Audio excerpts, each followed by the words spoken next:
Welcome back, everyone. I am the Depressed Dior, and this is Middara Unintentional Malum, Act 1. Alright, had a little bit of a hiccup with Zeke. He was doing so well. He did so well in the mast, and even leading up to that point, and then he just tripped and fell and killed himself, which is truly a Zeke-type thing to do. In any case, we are now at Into the Gloom, which we already read the description for. We just need to get through it. There's a bunch of K-Sickles and an Earth Loa. Again, anything that spawns during the placement phase cannot be variants or alternates, so we don't need to worry about any of that. Besides that, we just need to be set up on the left side of the map, so that's what we're going to do. Rummaking can be in the back this time. Rook can be right here. Nightingale can be right here. And Zeke can be in the back with his broken legs. Also, we should have gotten rid of the haste earlier. I'm just going to flip these tokens over to show that they're not active, so I don't have to keep drawing new ones. And then, only other thing we need to worry about is at the start of the encounter, we do flip all these back over. There's a key to make these like change their positioning. Like bring them to the top or whatever, but I don't really remember what key that is, and I don't want to find out. Alright, everyone's set up. We'll go ahead and do initiative. I have everything on the track. Let's, actually no, we need to talk about Earth Loas. Earth Loa, intelligence type Loa, and we'll go ahead and take a look at the back. Mineral Menaces. For a long time, Loas were thought to be spirits trapped in specialty crafted gems, relics of a long-dead civilization. Gems known to contain Loas were very rare, and it was assumed that the magic used to capture a Loa in crystal had been lost. Once the recolonization of Alinea began in earnest, explorers soon began encountering Loas in the wild. These sentient crystalline beings were determined to be a species unto themselves, with each Loa acting as an individual. Every Loa has a preferred medium it uses to create a body. When dormant, a Loa appears to be a semi-precious gem. Loa crystals span a wide range of colors, hues, and sheens. If a Loa feels threatened or wants to move somewhere else, it can gather materials of its favorite element around itself to create a body. Earth Loas are one of the common types adventurers encounter next to their kindred, the Water Loa. They reside in forests, caves, and anywhere else with easy access to stone and earth. They tend to keep to unsettled areas, and interactions with humans often turn violent. They seem to get sustenance simply by being in contact with the ground, and so far have never been seen feeding. When they gather earth to form a body, they create a humanoid shape, although it is usually rough and asymmetrical. Earth Loa only form a body if they feel threatened, and when they do, it is almost always very large. Earth Loas fight with brute force, smashing opponents with rocky, club-like arms. While these creatures won't actively chase down and kill humans, they are spooked easily. Their small size, while dormant, makes them hard to notice until an adventurer unwittingly stumbles upon them. Their physical forms are very tough and resistant to attacks from most conventional weapons. Caravans traveling through lands known to be known to be inhabited by Earth Loas make sure to bring along a mage to kill or subdue these creatures.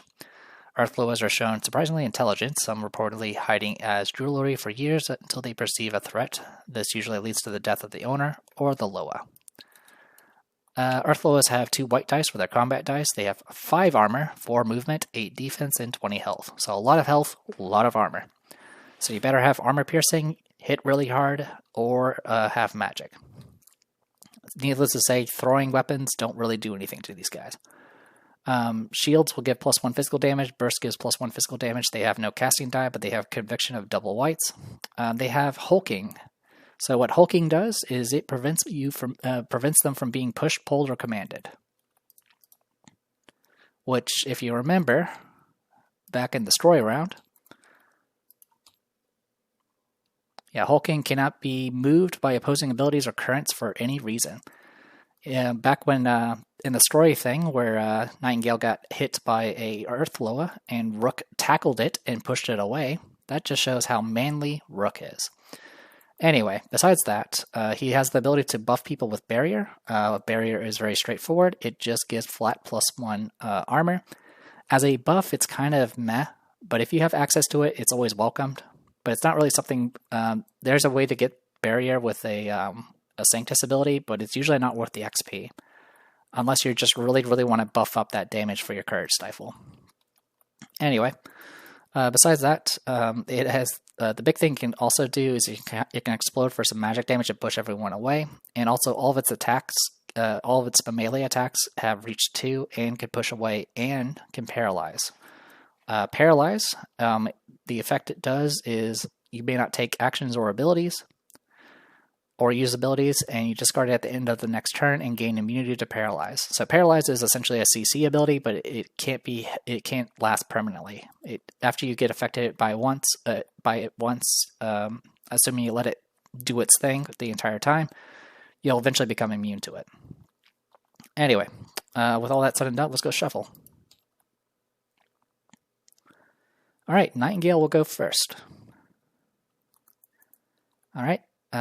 Everyone has their stamina. Yep. Okay, so what can we make happen here?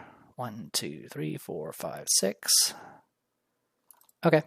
So what we're going to do with Nightingale is we're just going to Utility Core up 1 step, and then shoot that Cave Sickle. Since I didn't take a move action, I do have +1 to this, and I am going to. I'm going to use 2 stamina, and that's it. I'm not going to empower. Alright, that is 10, which will do 2 damage +2 from the shields, and then I can move 1 step. So that's 4 damage in total. I could take a step, which I will. I'll go ahead and take 1 step forward. Alright, I am going to go ahead and activate Ambitious to get 2 stamina and give everyone else 1 stamina. It's as good a time as any to do this. I'll go ahead and spend 2 stamina to shoot again at +1. Alright, that 2 is actually the minimum, so I will use Kill the Messenger to make that into a 7. I'll do 2, 3, 4, 5 damage, which will kill that Cave Sickle. And then I will use the books to move 1 step down to here. Alright, goes to Cave Sickles 1 through 3. They are going to go towards nearest opponent, I believe. Yep, nearest opponent. So 1, 2, 3, 4. So it's going to go here and shoot at Nightingale. Nightingale's going to evade with an Occult Shirt. Alright, I do get +1 from this, from the Occult Shirt, so I'm at 9 defense, and it has -1. It only has 1 Cave Sickle nearby, so it's going to be rolling a white and a purple. Alright, misses, and I do get to automatically counter, so I will counter at range. Alright, unfortunately it's a miss. I've already used my Kill the Messenger, so that is it for that. And then the orange is going to move up and shoot. I will spend a stamina to dodge.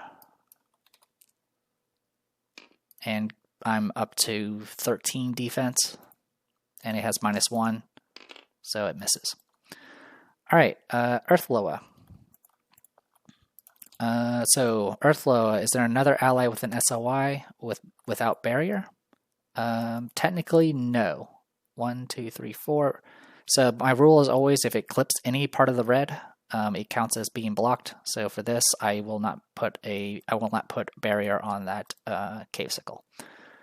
There's no one adjacent, and it can't move and hit anyone. So, but it does have an otherwise step, which it triggers if you don't trigger anything else.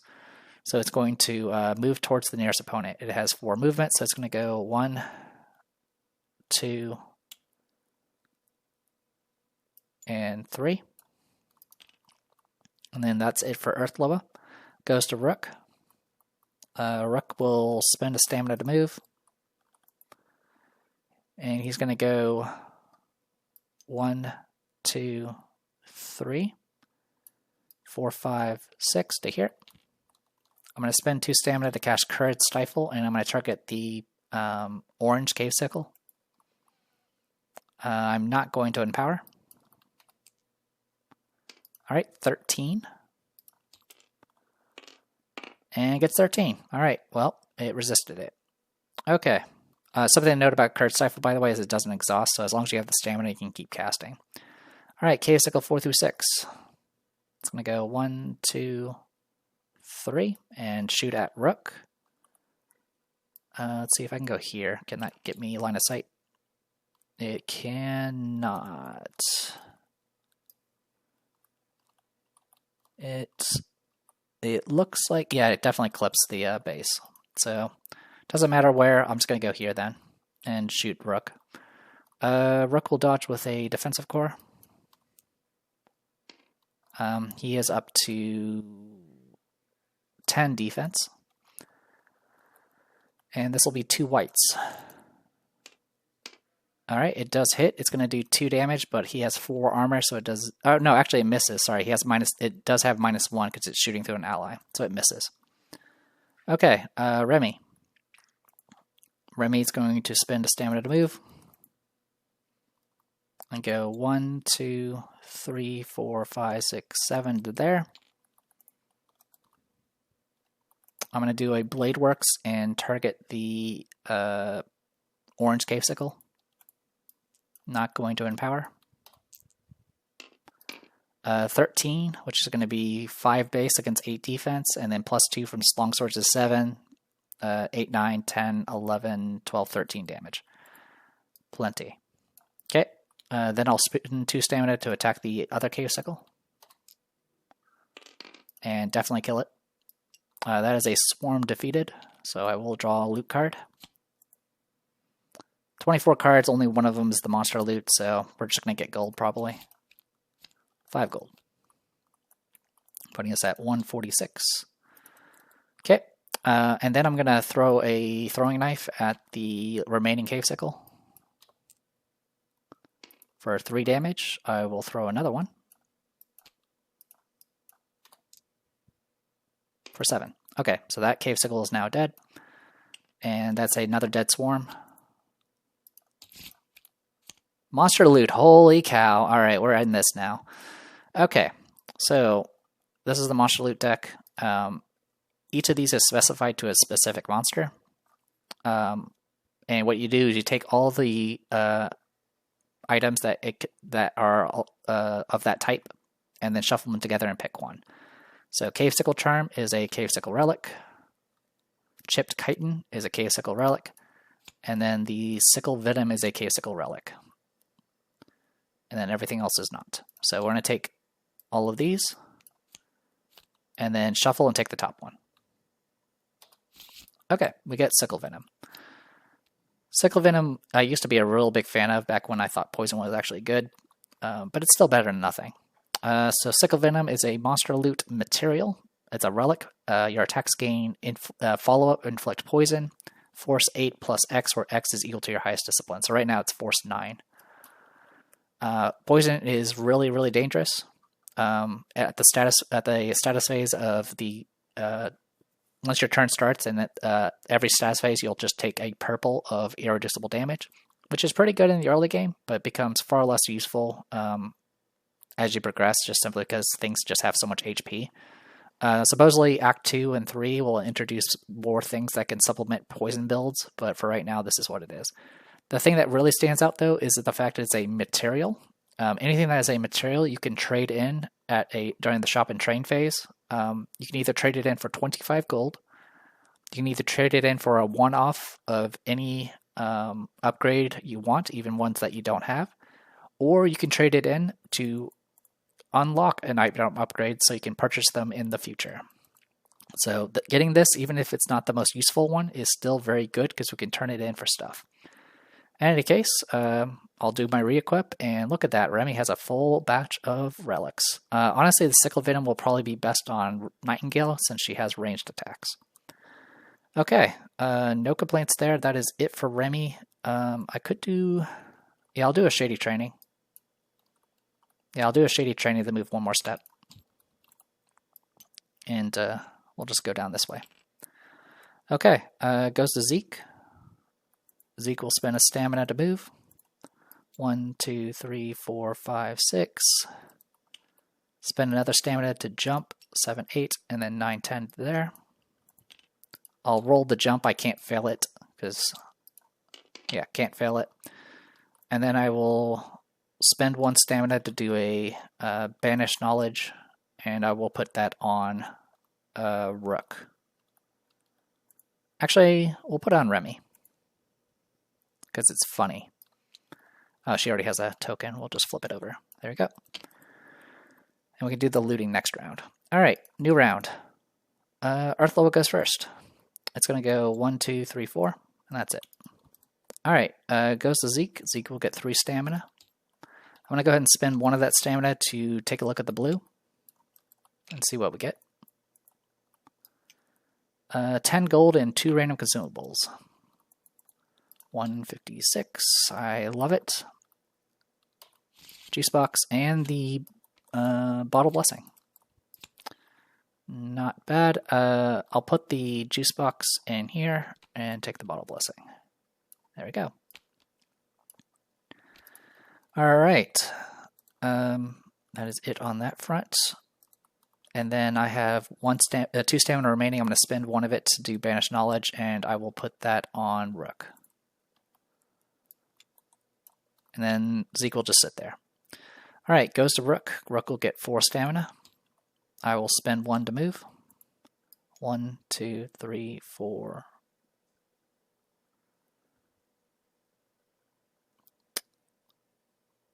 5, 6. So I'm concerned about being pushed because as you can notice, there's a lot of pits you can be pushed into. Let's see, it was 1, 2, 3, 4, 5, 6. Yeah, so we're good here. I'm going to spend 2 stamina to do a courage stifle. I will empower it, and we'll see what happens. Okay, 8 plus 6 is 14. So as long as it doesn't roll double 7s. Okay, it's going to take 8 damage, which is magic, so it bypasses armor. And then I'm going to spend 2 more stamina to cast 1 more time. Don't have any way of empowering it, so it's just going to be a regular. 13 again. Or 13, rather. It wasn't again. Alright, another 8 damage, putting it at 16 out of 20. Nightingale. We'll spend a stamina to move. 1, 2, 3, 4, 5, 6, 7 with a jump. So it was 2 plus 5 from agility, and then plus 4 from Remy, so it does pass. It was a bit close, but that's fine. And then I'm going to spend 2 stamina to shoot. I am shooting through an ally and into a hindering terrain, so it's going to be at -2. And I miss. Yeah, I'm going to miss regardless, even if I make this a 7. Well, I'll hit, but I'll do like no damage, so I'm not going to worry about it. Yeah, I'm not going to worry about it. It does have 8 defense, but it won't matter. It goes to Remy. Remy will get 4 stamina. We'll spend 1 stamina to move. We'll go 1, 2, 3, and then 4, 5, 6 with a jump. Hopefully we don't fail it. We have Rook helping, so I don't think we can. Oh yeah, we definitely passed. That's 12. That's 24 on the results, and I needed 10, 12, 14. So I only needed 14 for that. Actually, I only needed the jump. I only needed to jump 1 space and just move in for the last one. So either way, I'm still fine. I'm going to go ahead and do a Blade Works. I'm going to do a regular swing first, just for fun. This will be at -1 because of the hindering terrain. 11, so it becomes 10. It has 8 defense, so it's going to be 2, 3, 4 from the swords, 5, 6 from the shields, and then 8 because of the burst and longsword combo. And then it has 5 armor, so it's going to take 3 damage. It does need to make a poison check. It fails, it is now poisoned. Okay. I might as well swing again because I have the stamina, but it's going to die at the start of its next turn, no matter what. So it is what it is. 11 becomes 10, so 2, 3, 4, 5, 6. That is enough to do exactly 1 damage. So it dies. Yeah, that's the other thing about poison. You usually want to just kill things fast. You don't want to just sit around waiting. But if you're in a situation where you can just kite or stall, poison can be pretty helpful. All right, since we killed the Earth Loa, read the following hidden text. The Earth Loa crumbles before you. Your might gain 1 random mundane relic. We do still get it doesn't say anything about instead, so we do still get a loot card, which is just going to be money because we've gotten all the items so far. So 7 gold. 1, 6, 3. Also, it is an achievement, so we'll check it. Not quite unkillable. And then we will grab a random relic. Okay, we get this is a promo card. This is the Black Belt Hat. Exhaust when you successfully dodge an attack. Another ally with an SOI gains a dodge token if they don't already have a dodge token. Honestly, it's kind of meh, but again, it's just a free relic, so I won't complain. I don't have space for it, so I'm just going to put it in the stash for now. And at this point, there is... it's just going to hit new round, and we're just going to go to the exit. So hitting the exit, each party member gets 1 experience, and we finally restore. So we'll go ahead and get our 1 experience. So we have exactly enough to learn a level 2 discipline.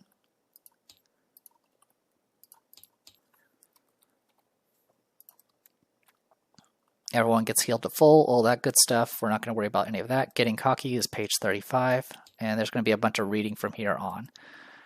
But yeah, not too bad. Besides the weird trip and fall that Zeke did, it's been pretty good. Having the garter knives is really huge. Just being able to freely spam your throwing knives and knowing you'll get them back is just really, really good. Our drops weren't the best, admittedly. The pan flute is not that useful, and the Ardor Rings the Reverie, for now, doesn't really do much for us. Sickle Venom can be useful. It's not something you really should rely on, but we can also use it as an opportunity to just unlock some upgrades, but I may hold on to it for now, just for a change of pace. Also, at the very least, while we have the Sickle Venom, if we do happen to get Cave Sickle monster loot again, we'll get one of the other 2 items, which are slightly more useful. The other 2 options, one of them was a Charm, which makes you immune to poison, which is always great. Though it usually ends up being replaced because you just can't spare the relic slot in the future. And then the other one is essentially a flip effect, which does the same thing as a Caress, which is negate all physical damage. In any case, we are good to go, so I'm going to go ahead and call it here, and when we come back, we will do a bunch of story stuff, and maybe possibly do some shopping. So, I am the Restior. This was Middara Unintentional Malum, Act 1. I'll see you guys later.